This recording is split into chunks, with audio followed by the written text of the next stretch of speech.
case you're wondering why I've got the cane and the barely perceptible limp,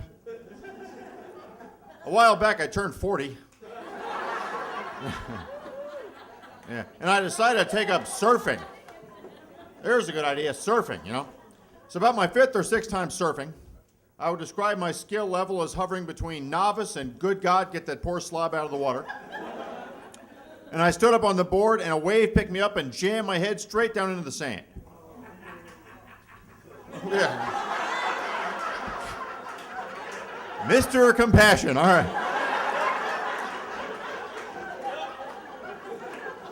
It picked me up and it was kind of like a wave picking a guy up and jamming his head straight into the sand. That's really quite the way it went. And then I was floating there in the water, face down, could not move my arms, could not move my legs, thinking I was deader than a guy face down in the water, could not move his arms, could not move his legs. And then luckily there were these 2 English guys on the beach throwing the frisbee. And I know they were English guys because they look like albinos but whiter. So one of these guys, he came out, he flipped me over, he dragged me onto the beach, he saved my life. And I'm lying there and I'm thinking, well, maybe I just got the wind knocked out of me. Yeah. So a few minutes later, I'm flying in the helicopter. So much for the wind theory. And the first thing they do, they pump you full of steroids. If you have a spinal injury, they pump you full of steroids to keep the spine from swelling.